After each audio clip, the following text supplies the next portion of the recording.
ಎಲ್ರಿಗೂ ನಮಸ್ಕಾರ. Welcome back to Sandhya Shetty's kitchen. ಇವತ್ತಿನ ವಿಡಿಯೋದಲ್ಲಿ ಹೊರಗಡೆ ಕ್ರಿಸ್ಪಿ ಆಗಿ ಒಳಗಡೆ ಸಾಫ್ಟ್ ಆ್ಯಂಡ್ ಜ್ಯೂಸಿ ಆಗಿರುವಂಥ ಕಾಣೆ ಫಿಶ್ ರವಾ ಫ್ರೈ ಮಾಡ್ತಾ ಇದ್ದೀನಿ.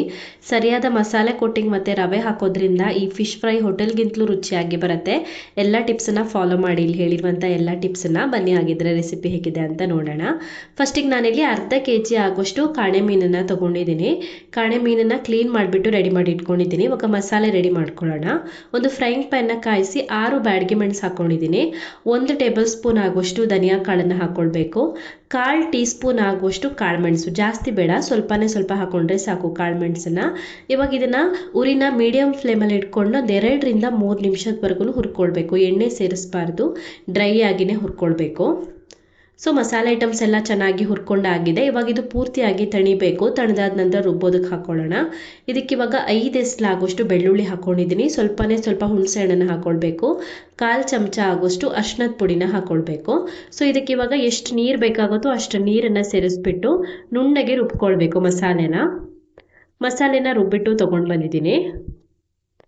ಇವಾಗ ಈ ಮಸಾಲೆಗೆ ರುಚಿಗೆ ತಕ್ಕಷ್ಟು ಉಪ್ಪನ್ನು ಹಾಕೊಳ್ತಾ ಇದ್ದೀನಿ. 1 ಮೊಟ್ಟೆನ ಒಡೆದ್ಬಿಟ್ಟು ಹಾಕೊಳ್ತಾ ಇದ್ದೀನಿ. ಸೊ ಮೊಟ್ಟೆ ಮತ್ತು ಉಪ್ಪನ್ನು ಸೇರಿಸ್ಬಿಟ್ಟು ಒಂದ್ಸಲ ಚೆನ್ನಾಗಿ ಮಿಕ್ಸ್ ಮಾಡ್ಕೊಳ್ಳಿ.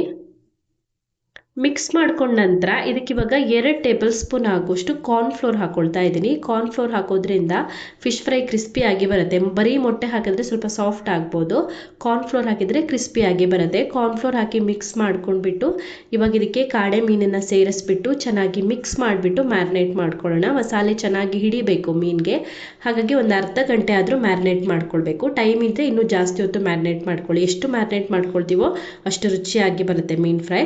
ಕಡಿಮೆ ಅಂದರೆ ಒಂದು ಅರ್ಧ ಗಂಟೆ ಆದರೂ ಮ್ಯಾರಿನೇಟ್ ಮಾಡ್ಕೊಳ್ಳಿ. ಮೀನೆಲ್ಲ ಚೆನ್ನಾಗಿ ಮ್ಯಾರಿನೇಟ್ ಆಗಿದೆ. ನಾನಿಲ್ಲಿ ಒಂದು ಪ್ಲೇಟಲ್ಲಿ ರವೆ ತೊಗೊಂಡಿದ್ದೀನಿ. ನಾನಿಲ್ಲಿ ಮೀಡಿಯಂ ರವೆ ತೊಗೊಂಡಿದ್ದೀನಿ.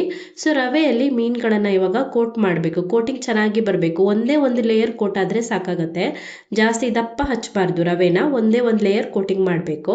ಸೊ ಎಲ್ಲ ಮೀನುಗಳಿಗೂ ರವೆ ಹಚ್ಚಿ ಆಗಿದೆ. ಇವಾಗ ಇದನ್ನು ಡೈರೆಕ್ಟಾಗಿ ಫ್ರೈ ಮಾಡ್ಕೊಳ್ಬೇಕು. ರವೆ ಹಚ್ಚಿದ ನಂತರ ಮತ್ತೆ ವೆಯ್ಟ್ ಮಾಡೋ ಅವಶ್ಯಕತೆ ಇರೋದಿಲ್ಲ, ಮ್ಯಾರಿನೇಟ್ ಮಾಡೋ ಅವಶ್ಯಕತೆ ಇರೋದಿಲ್ಲ.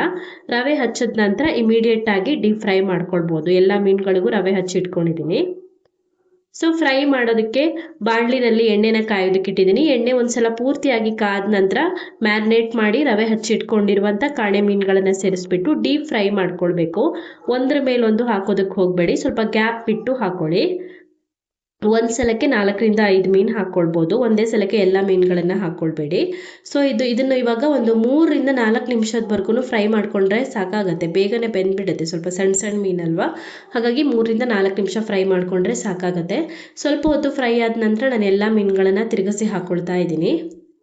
ಇದೇ ರೀತಿ ಪೂರ್ತಿ ಫ್ರೈ ಆಗೋವರೆಗೂ ಸ್ವಲ್ಪ ಹೊತ್ತು ಬಿಟ್ಟು ಈ ಥರ ತಿರುಗಿಸಿ ಹಾಕೊಂಡ್ಬಿಟ್ಟು ಫ್ರೈ ಮಾಡಿಕೊಂಡ್ರೆ ಎಲ್ಲ ಕಡೆ ಈಕ್ವಲ್ ಆಗಿ ಚೆನ್ನಾಗಿ ಫ್ರೈ ಆಗುತ್ತೆ ಮತ್ತು ಮೀನು ಸರಿಯಾಗಿ ಬೇಯುತ್ತೆ.